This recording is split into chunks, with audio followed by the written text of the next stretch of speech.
What's up, everybody? It's Josh, and Loki episode 6 was obviously crazy, and Marvel fans are currently rapidly debating different things that happened in the episode, the significance that they will have on the MCU, and exactly what transpired in some of the more confusing moments of Loki episode 6. I wanted to talk about popular fan theories that are explaining different aspects of the show, what exactly different Marvel fans are saying about these different theories, and tell you how I think this takes us towards an inevitable Secret Wars / other multiversal war. Let's begin with the end of the show where Loki meets Mobius and he doesn't recognize who Loki is. It was sort of a tragic moment, and then we see him turn to see the statue of Kang in place of where the timekeepers were in the TVA. So this is a really confusing thing for people, and I think we're all still trying to kind of wrap our heads around what exactly could be going on here, but it can only be one of two things. Either one,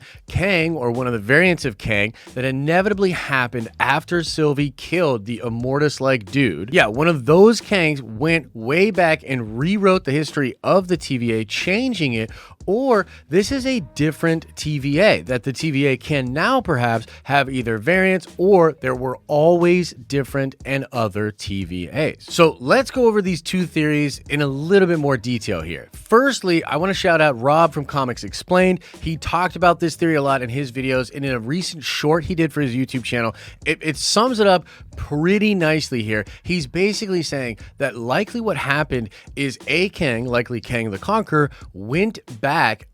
He then won the Kang War, or that first multiversal war, instead of the other variant Kang, who's the one we meet in the Loki show. And then the bad Kang, Kang the Conqueror, establishes the TVA just differently all the way back then in the beginning of time. And I like this theory because it would keep things relatively simple. You would still just have one TVA, one sacred timeline, and all these other things that were branching off of it.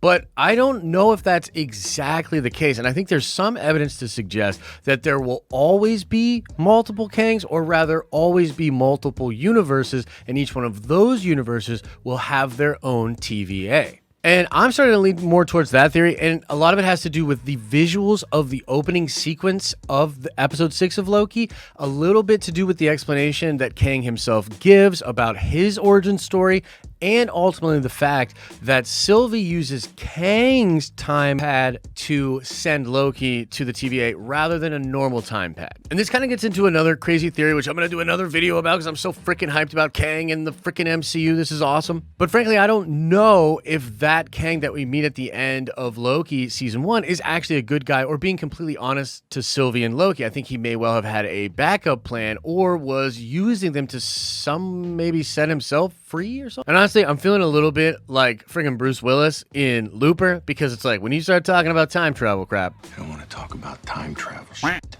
Because if we start talking about it, then we're going to be here all day talking about it, making diagrams with straws. Let me try to say it like this. I believe there could be multiple universes that are naturally created from big bangs all around the multiverse. These universes that happen and they're unique to their own big bangs. They're sort of like what you would call an organically created universe. And I think we kind of see that with the visuals at the beginning of Loki. You're going from one universe sort of out back into another universe, and this is all after a big bang. Kang himself talks about stacked universes, the fact that all of these universes existed on top of each other, which feels different than the variant timelines of time streams that are branching off of what I might consider that organically created universe. So if the Kang we meet at the end of Loki is not just in charge of this sacred timeline within this universe, but actually has the ability to jump into other universes, perhaps other citadels, and control other prime timelines from separate universes, then maybe when Sylvie uses the time pad, she sends Loki to the other universe where that Kang was super duper in charge, and that was maybe his like sort of safe reality or universe. And so if that theory is true, then And there are multiple universes that have sort of prime or sacred timelines, which can still have variants and branches. And then perhaps what Kang is trying to do is keep each timeline from each already naturally existing universe completely on one path, as to not have all these other variant crazy Kangs, maybe forever, how many ever actual universes there are. He's thinking that's enough Kangs, and perhaps he's already defeated all of those. So that one's way more complicated. It would be way more wild to try to wrap your head around. It's probably more the first one. It's probably the one that Rob is sort of explaining, where it's just the TVA. The TVA exists outside of time,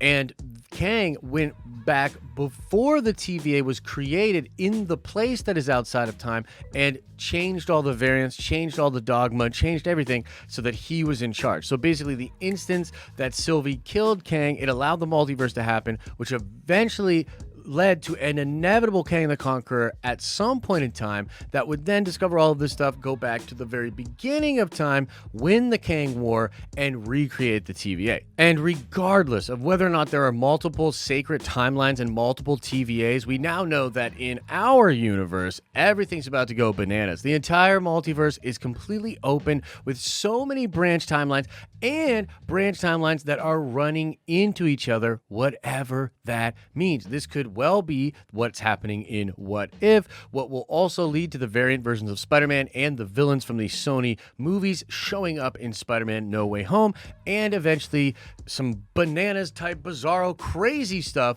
that will happen in Doctor Strange 2, which again, I want to remind everybody, the head writer for the Loki series, Michael Waldron, is the guy that wrote Doctor Strange 2 Into the Multiverse of Madness. So fans may have differing opinions on what exactly happened in the episode, what will happen in season 2, but we're all pretty dang sure we've now set the stage for a lot of this multiversal stuff, for a lot more fun and wildness in the MCU, and I am here for it. I saw a lot of people suggesting that this means that somewhere in that crazy multiverse, Agents of S.H.I.E.L.D. exists, somewhere in there, the Defenders from Netflix exist, somewhere in there, Wesley Snipes is still Blade. And although we don't have anything exactly confirming that from Marvel Studios or Sony or anybody, yeah, as a fan, I agree. I think that is what is happening here. That's what's going to set us up to have all the fun together. And I've seen a lot of people using the phrase MCM as opposed to MCU, because now it's Marvel Multiverse, and all Marvel things can now technically be considered under one umbrella, which is super cool and leverages a ton of fun possibilities for the MCU moving forward. And this brings us to an inevitable Secret Wars speculative time. And I've been talking about Secret Wars literally since Endgame. I thought there was no way the Avengers got out of that okay, using the gems the way that they did, breaking time rules the way that they did. I was like, there's no way they're going to get out of that clean. Now, a lot of people thought Kang was next up because of the messing with time, and it seems that that is absolutely the case. But I think it's way more than just time. And if Kang, again, had access to different universes and was that advanced, then what did he mean by saying that all creation and all time and everything was almost destroyed? What would destroy all of time and all of creation? And this is where I think the tie-ins to the Beyonders and the tie-ins to powers that are even greater than the TVA Kang and those beings, literal beings that exist completely outside of everything you would call any semblance of reality and treat it all like a sandbox. That's what the Beyonders are. That's why their name's freaking called the Beyonders. And those beings are essentially just watching all of reality, and then they occasionally do wild stuff. Like one of them goes rogues, brings villains and heroes to a separate planet to have a secret war just for their own entertainment. At least I think that's how that one went. Friggin' comic book sweaties, beat me up in the comments if I got that wrong. And then, of course, in the Jonathan Hickman Secret Wars, it is revealed that all of reality is just an experiment to them. They think it's a failed experiment at one point, and then they start destroying all of reality. They're ultimately defeated by Doom from the 616 universe within the Marvel Comics multiverse, and Doom grabs every bit of reality he can from the multiverse, assembles it all on Battle World, and basically after a weird, wild, crazy, exciting Game of Thrones type battle with all different kinds of Marvel heroes and villains, we come to a conclusion where Reed Richards takes the power of the Beyonders, reestablishes universes with the help of his omni-powerful son, Franklin Richards, who can literally create universes, and together they repopulate the multiverse. I know, it's wild.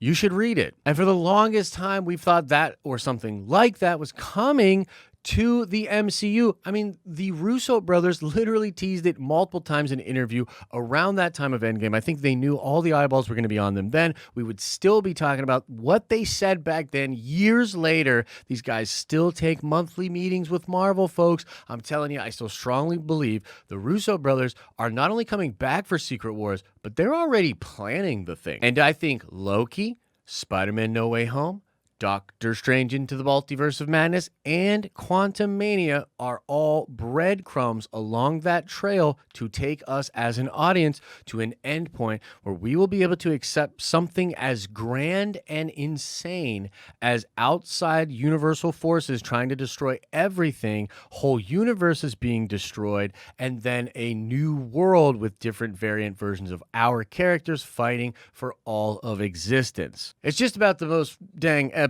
freaking thing you can do, and I'm hoping something like it happens, and I choose to believe it will. Fanboy dreaming. As that's it, folks, sort of my breakdown of the different fan theories on what exactly happened in Loki, what it means for the MCU moving forward, and how I personally think it's taking us towards Secret Wars. Hope you enjoyed this video. Let me know what you thought about it. Smash the like. It only takes a click of your finger. Make sure you check out our live streaming channel where we live stream multiple times a day, Monday through Friday. We have a ton of fun over there. Bring some questions. It's a very casual environment. You got something you want to ask me, come on over there. You got a theory or something you want to point out, come on over there. Live streams are a ton of fun.